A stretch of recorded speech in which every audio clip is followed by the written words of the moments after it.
last thing the men behind the curtain want is a conscious, informed public capable of critical thinking, which is why a continually fraudulent zeitgeist is output via religion, the mass media, and the educational system. They seek to keep you in a distracted, naive bubble, and they are doing a damn good job of it. In 2005, an arrangement between Canada, Mexico, and the United States was made. This arrangement, unannounced to the public, unregulated by Congress, merges the United States, Mexico, and Canada into one entity, erasing all borders. It's called the North American Union. You might want to ask yourself why you've never heard of this. In fact, there is only one mainstream reporter who has actually heard of and has had the courage to cover this issue. The Bush administration's open borders policy and its decision to ignore the enforcement of this country's immigration laws is part of a broader agenda. President Bush signed a formal agreement that will end the United States as we know it, and he took the step without approval from either the U.S. Congress or the people of the United States. It's a deal that few have even heard of. It's being done again by very few people at the very top on behalf of the investment class, but the working class of people, political officials across our country, from communities, from cities and so forth, they don't know anything about this. This isn't some trade agreement. It is a total removal of sovereignty from these countries, which will also result in a completely new currency called the Amero.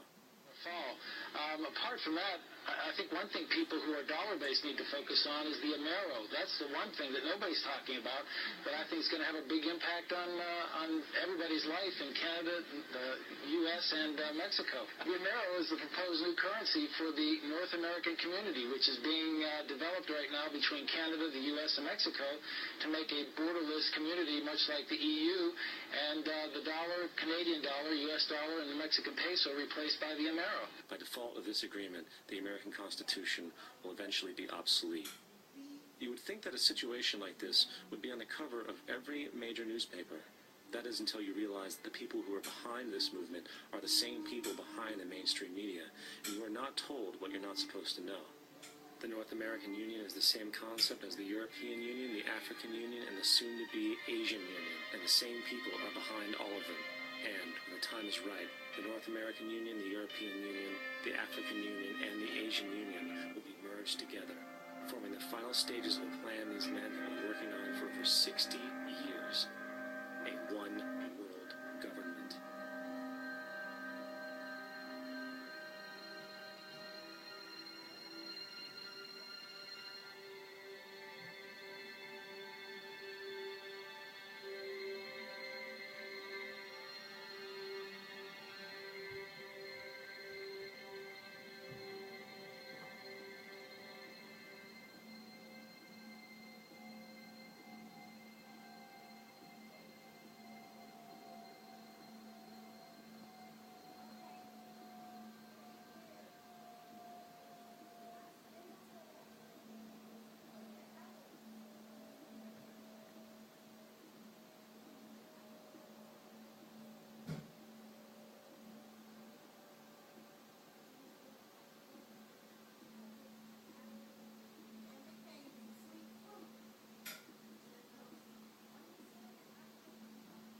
One bank, one army, one center of power.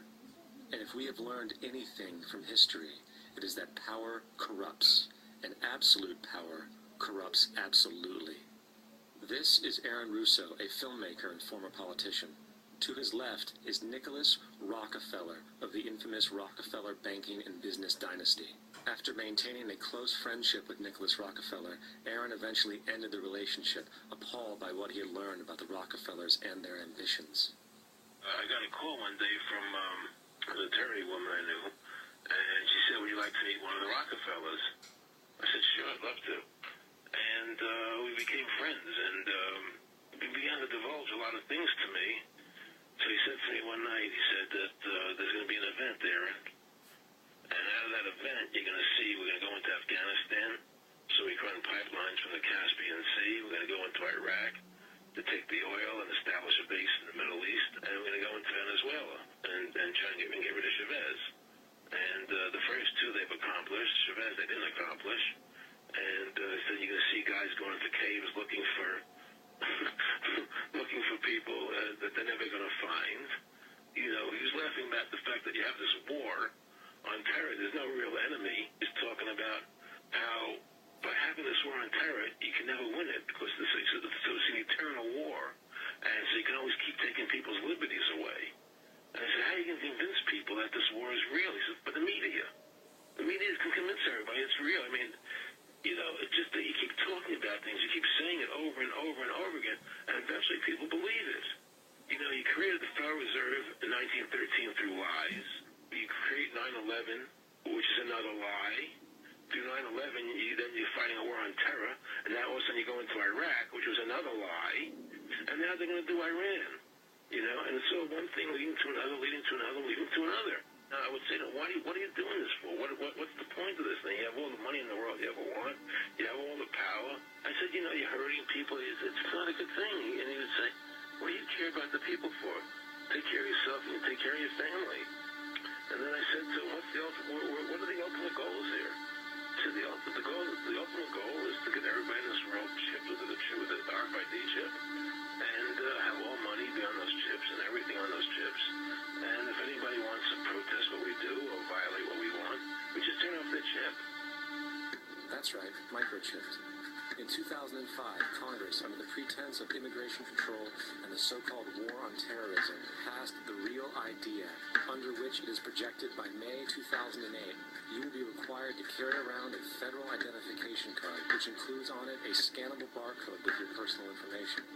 However, this barcode is only an intermediary step before the card is equipped with a VeriChip RFID tracking module, which will use radio frequencies to track your every move on the plane.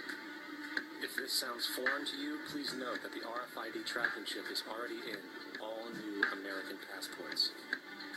And the final step is the implanted chip, which many people have already been manipulated into accepting under different pretenses. We have a Florida family who are really pioneers in a brave new world. They have volunteered to be the first ever to have microchip identification devices implanted into their body. After 9/11, I was really concerned with the security of my family.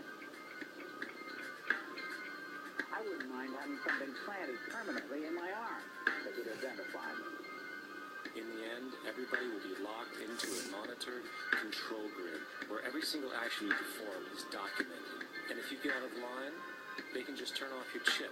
For at that point in time, every single aspect of society will revolve around interactions with the chips. This is the picture that is painted for the future if you open your eyes to see it. A centralized one-world economy where everyone's moves and everyone's transactions are tracked and monitored, all rights removed. The most incredible aspect of all, these totalitarian elements will not be forced upon the people. The people will demand them. For the social manipulation of society through the generation of fear and division has completely detached humans from their sense of power and reality. A process which has been going on for centuries, if not millennia. Religion, patriotism, race, wealth, class, and every other form of arbitrary, separatist identification and thus conceit has served to create a controlled population utterly malleable in the hands of the few. Divide and conquer is the motto, and as long as people continue to see themselves as separate from everything else, they lend themselves to being completely enslaved. The men behind the curtain know this, and they also know that if people ever realize the truth of their relationship to nature and the truth of their personal power, the entire manufactured zeitgeist they prey upon will collapse like a house of cards.